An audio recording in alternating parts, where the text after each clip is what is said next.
What's going on YouTube? Rob again, and today we're going to be talking about Mastermind Creations, Bovis, and Fortis.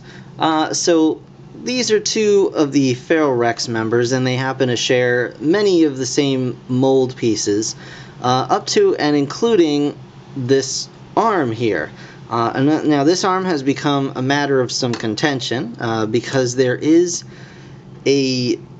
a slip-up basically on the factory end that all of the right arms and all of these figures have been put on backwards, and that is because you can see that there is a little, it's basically a little kind of mushroom peg that holds the arm on at the bicep swivel here, and you can see how the hole faces inward. It's actually supposed to face outward, but being the normal way that these are normally put on is, facing, out to in, they kind of just messed it up. It wasn't very clear, I guess, for whatever reason, but they have not been assembled properly at the factory.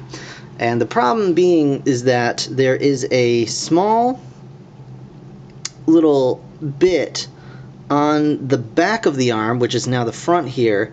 There's this tiny piece of plastic that kind of sticks out in the teeth of the gear to kind of stop the arm from bending too far back, which is kind of weird in the first place because it's got this whole assembly here that stops it from going back, but whatever.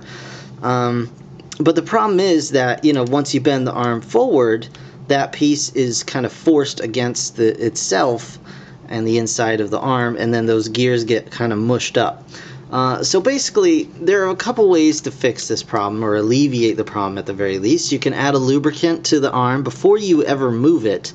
Unfortunately, I've had this guy for too long, even before this discovery was ever made about the arm, so it's already a little bit mashed up. As you can see, the gears are a little bit chewed. You can also go in with an X-Acto knife and cut the extra plastic piece off, and that is also an option. I'm going to show you guys a third option that I find to be just as easy, less dangerous and harmful in my opinion to the figure than trying to cut it out with a knife, but it requires some extra tools, which you can find around the house. But what I've done is I just got from Amazon. I do some, I like to customize figures and things anyway. So I actually got a watch repair kit from Amazon for like $6, and you get this little, you get a bunch of stuff, including this little pin pusher, and that's become very handy, especially in this case. So we're going to use this. You can actually use all kinds of things. You can use like a finishing nail, just with the, use a little device like this with a wire cutter and just snip the point off the nail, and then you can use a small hammer to kind of hammer the pin out. But what we're going to do is we're going to remove this arm, and you can remove it by taking this shoulder piece off, but you can also get it off without doing that. You just turn it around and then kind of just work it until it pops right off like that. Okay? So now that we have the arm in hand, basically all we have to do is remove this pin and then flip this piece around. And that's really all there is to it. So we've got this piece out. I'm going to put it in my little pin-a-ma-jig here.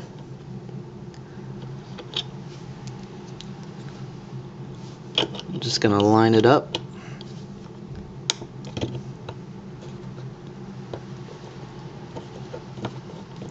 And thankfully the pin is not mushroomed on one side, so it pops out very easily.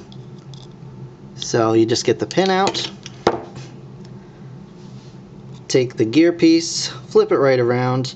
You can see it's gotten a little chewed up there. You can even see right in the middle there, that's where that piece was that's supposed to prevent it from turning. But just flip it right around. Okay. Get your get the pin back out.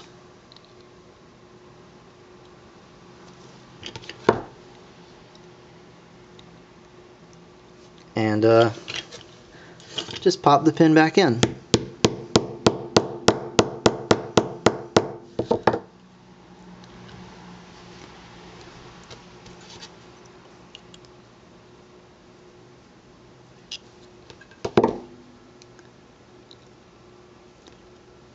You just got to make sure that it's all lined up properly. That's really the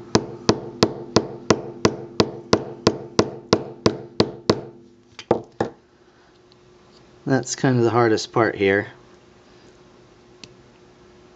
There we go.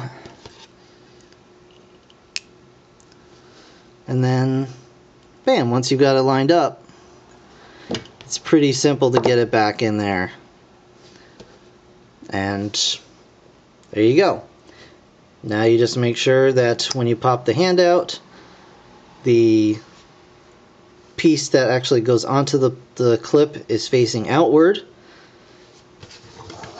And then you just pop it right back on his arm.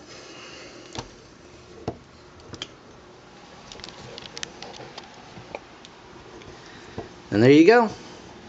There's your Bovis. Good as new. That's really all there is to it. And like I said, if you don't have these tools, which you can get very inexpensive, I got mine on Amazon, just do a look for a watch repair kit. But you can just do this with, you know, get a small hammer, a ball peen hammer, or something equally, you know, small that you can use to knock the pin out without, you know, just crushing the toy completely. And a small, you know, a pin or, you know, or a nail, just with the tip cut off so you don't damage the toy. And then just find a safe surface to knock the pin out. And, you know, pair of pliers. That's really all you need. It's not difficult. It's stuff that hopefully most people should have around the house. And if you don't, they're certainly easy enough to acquire. But they're good to have anyway, especially, you know, when you get toys that are made by anyone, really. You never know. You never know when you'll need tools to fix something. So it's always good to have. But yeah, that's really all there is to it. It's super simple, and Bovis is good as new. Better than new, in fact. So that's going to do it for this, I guess, video. Thanks, guys, for watching. Leave a comment, subscribe, you know, hit me up with a like. I would appreciate it. So thanks for watching. I'll see you next time. Bye for now.